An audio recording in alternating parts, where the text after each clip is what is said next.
is look at some of the forms and documents that might help you in your ministry, keeping track of clients. So I've brought along a pretty thorough sampling of the forms, but I would just like to go through how to use them and know that I've got 50 more, and I'm just keeping on putting them onto the website. So if there are any forms that you would need at any time that you're thinking of inventing yourself, email me first and say, Dave, do you have one that does this? And I probably do. Okay, and I'll just send you a shell that you can work with. So this first one it says confidential client information. So this is really an intake form designed after an intake form that certified counselors would use on the first time when a client shows up. So it's a combination of background information that you want to get about the client and enough history of addiction and things like that so that you know where you're going and what you're working with. So I'm not going to go through every piece, but I'm just going to point out some of the headings for you.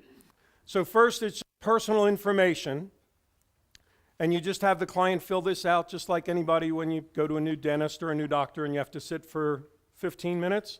Okay. The difference being, for me, it's a whole lot more effective when the client is willing to do it, to have you hold the form and ask the questions and fill it out. So typically what I do for that is have them fill out the name and address stuff themselves, and when they start getting down to family data, then I ask if I can ask them as questions. So again, the top, you're just looking for contact information, how they got referred, are they employed or not. Date of birth is important, especially if people are on probation or parole, or any referral, to make sure that you're referring the person that you want to with that name, right? Because a lot of people have the same name, so you give name and date of birth so that the person at the receiving end also knows that's the same person.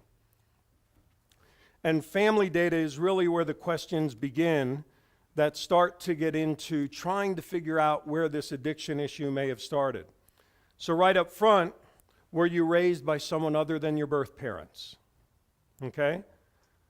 So you're really getting into what was their home life, like where they were raised up, what was their model of a family, okay? So it's a simple question, but you're gathering deep information that you're going to use later as you work with that person. Does anyone in your family have significant physical or emotional problems? Okay? They may have had a handicapped parent that they cared for, and so they were the 8-year-old caregiver growing up. That's key to know. Wouldn't come out in a normal counseling session. They may have parents who have been on prescription medication for emotional issues their whole life and have started them on antidepressant or anti-anxiety stuff at age 7. Okay, so these are really questions that are trying to give you information to know where to dig deeper. So if we jump down to the bottom two, were either of your parents alcoholics or drug users? And we also asked marital status. So were either of your spouse's parents alcoholics or drug users? We get on to the second page. Were you abused as a child? Physically, verbally, sexually, or emotionally? And then explanation. You don't want the whole story. You don't even want whole sentences. You simply want them to share whatever they feel like sharing. That's a pretty vulnerable question right up front on page 2 the first time you're meeting them. So don't dwell there. Don't give facial reactions to information they're sharing with you, right? Try not to go, okay, right? You're just gathering information. Same thing for their spouse, okay? And I realize you need to, understand that it may not be spouse, it may be paramour, it may be whatever, okay? A neat question. Briefly describe your spouse or significant other. And then briefly describe your children. The answers that you get to that are very, very telling, right? It's very, very rare that you get happy answers to both of those with people in addiction. Okay? And so that's a neat question to get up front in an intake. But again, we're just gathering information. Then the addiction data. So questions, what's the date and description of your last use or acting out if they don't do drugs or alcohol, if it's, other ways of acting out. What's the date and description of the last time? You might say, 10 minutes ago in your parking lot, right? Then that's going to affect the rest of the conversation, okay? But it gets you a pattern there. What's their current drug or high of choice? Describe in your own words your reason for addictive behaviors. A lot of people will say, I'm not an addict, but I have sort of an addictive behavior pattern. So describe it. Why do you think that that's in you?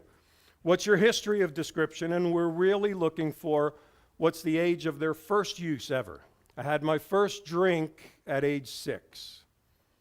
Or I smoked Dakar for the first time at age 11. It was with some kids after school or on a sleepover or whatever it is. And then the age and description of when it became a regular thing, a routine thing.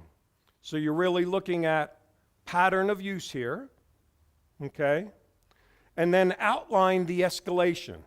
How did we get to this point? Okay? Because there are a lot of people, and I guess alcohol is a good example. Dakar and marijuana is another good example. Who'll say, I just started with a couple when I was 11. And I was fine until I was 40. And then for some reason, between 40 and 45, it really started spiking. Okay? Keep in mind, we're trying to reveal the wound, right? So maybe the wound was early and then revisited or something. What do you do when you're confronted with the use of 2 or 3 different types of addictive substances? Do you just map them all? Yep. Or do you look at the most current one? Because they might have started on alcohol and then gone on to something a bit more, and then end up with heroin or something similar to that. Yeah, and that's mapped out in their escalation of use. And one of the phrases that they use in the States is, I was a garbage head, meaning I was a dustbin head. Okay, I used whatever was out there. But gather that, okay, because typically, as people went from something like Dakar to heroin, something happened. Maybe another life crisis hit, okay? And that this life crisis felt like the original one. If their deal was rejection, maybe something hit at age 25. Maybe they got jilted by a lover or left at the altar or what have you. And then, the marijuana doesn't do it anymore, okay? So it's information when they talk about that is really, really good. And the last one on that first page talks about attempts to quit before, right? You do want to know, are they the person who's been in rehab 37 times or not, right? And if nothing else, just take for granted if they have been that person that's been in rehab more than twice,